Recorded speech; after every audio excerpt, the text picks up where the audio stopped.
right, welcome back, everybody. Well, I've got to use this pun just one time. The U of R swim team starting to make a bit of a splash at the national level these days. I'm sorry, okay? It wasn't a good one, but I had to use it. Nope, but legitimately, though, the U of R men's and women's swimmers are definitely rising up in the national rankings as the years go on here. And here are two examples and two reasons why they've been able to do so. Both swimmers just back from the recent national championships. We have Eva Madar, bronze medalist in the 200-meter butterfly. And at the far end of the table, Mitchell Hebert, who was part of the 4x200-meter freestyle relay team that set a new school record for the U of R. Did I get both those right? Yeah. Yep. Excellent. That just means the U of R staff got it right. Eva, we'll start with you. Congratulations on the national medal. You are the first female swimmer in U of R history to medal at the nationals. Is that a big accomplishment in your mind? I believe it is, and it's really a great feeling to have the first medal for the women's swimming team, I guess.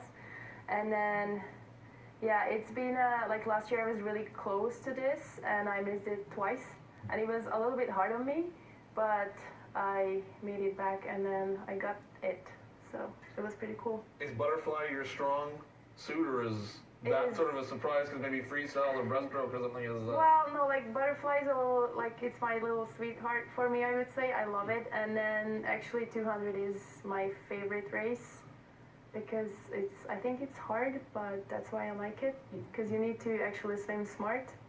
So... 4 individual school records under your belt, how's that feel? It feels also pretty cool. I think they were mine from previous meets, but that means I'm just, improving, and then getting personal bests are really good, so.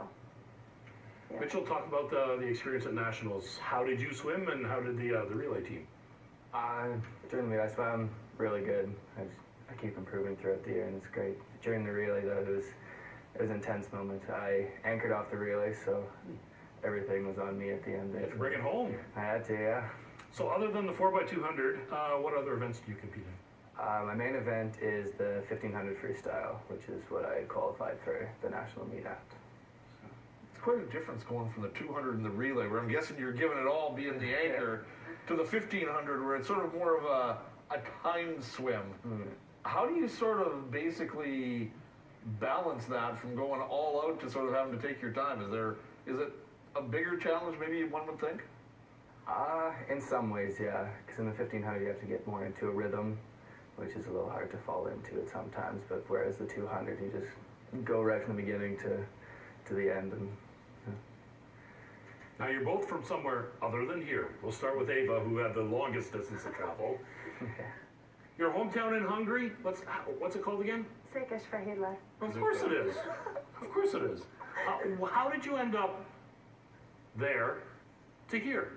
Well, I graduated I have a master's degree, and then I finished, and that time my older brother was already here at the military, and he got married, of course, why not? And then we came for the wedding, and since I was done school in Hungary, we were talking about why not to try something here. And then I was looking for jobs and stuff, but I couldn't really find anything that I had qualification in. And then I was going to the pool and talk to coaches, and by the time it was Mads, the head coach, and he saw me swimming, and he said, you should still be swimming because you look good in the water. And so that's how I got a scholarship offer, and I took it, and I think it turned out pretty good. Yeah, that just turned out okay for you. I'm assuming your brother did not get married in the winter. No, it was in the summer. No, thanks, I'm good. No, it was in the summer, but my first winter was pretty tough. It was long and a lot of snow. I loved it because we never got that much snow in Hungary, so it was pretty... Yeah, it gets old pretty quick. It was pretty cool. Mitchell, less well-traveled, down the highway from Saskatoon, but what led you to come to the U of R? To come to the U of R, U of S, they don't have a swim team. That's strike one. And so swimming for me is a pretty big part of it, and so in order to keep swimming, I would have had to come here, which I did, and so that's the main reason. Both of you guys are helping your respective teams be top 10 teams. how nice is it knowing that you're sort of on the ground floor as this team starts to make some inroads in U Sports Canada? It's an amazing feeling to be one of the people on the team that help break that barrier, and I'm just excited to see how far this team can go throughout the next few years, because we're on the up. It's like, Compared to some of the other sports, football and basketball in particular, swimming flies under the radar a little bit in terms of exposure at the university, support from other students coming out to your meets and such. Does that bother you, or does it even matter once you get in the water? to me, it doesn't bother me that much. I kind of like to be the underdog in some ways, so in that sense, it's kind of nice. It makes me train harder to help get recognition for this. And whether it be a basketball player, a volleyball player, a hockey player, or a swimmer, you still got to take what you're doing in the water or the court or the field and balance it with what you're doing in the classroom.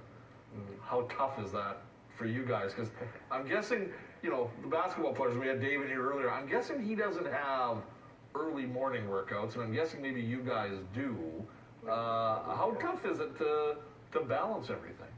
Well, it's pretty tough, but I think if you have like a good time management skill and you plan your weeks and month and even your days, and even if you have a little time that's kind of free time and you do your homework or you study a little bit, I think it's doable. And having morning practice, like last year, it changed a little bit, but 2 years ago we had morning practice at 5:20. Ugh. So yeah, that was a little tough, so we'd get up at 4:20-ish. Yeah, especially in the winter it was pretty tough, but you put your heart into it and it's like really you want to do it, you can do it. So And maybe now you're seeing the rewards from that. yes, so I would say it's worth it. What do the next few months hold for each of you? Continuing to train? Are there competitions coming up in terms of like a club team that you belong to, or what will you be doing? Well, me personally, I'm done for the season, like competition, and so I'm doing my off-season training kind of stuff. But the rest of the team and Mitchell too, they are getting ready for the World Trials right now. It's in beginning of April in Victoria, so that's their next step. And then half of the team is in Colorado Springs right now in a training camp. So Half the teams in Colorado Springs, you guys are here with us on a Tuesday evening as we tape this. You drew the short straw. Okay. Talk about your upcoming meet then. Are you looking forward to that? Are you getting a little bit nervous? nerves are definitely a big part of it, yeah, but I'm very excited because it's my first time going to a meet of that caliber for World Trials. It'll be a neat experience for me to get to. What made you want to be a swimmer? Both my parents were actually swimmers, and so after learning the experience that they had, I decided I wanted to try to get into it too. Eva, what about you? Again, I think everything is blamed on my older brother. He was already in swimming, and my mom wanted us just to learn to swim, and we just loved it so much. She never pushed us really into it, so it was always our choice, and we just stayed in the pool ever since. I started when I was 4. It's been 25 years now. Wow, goodness.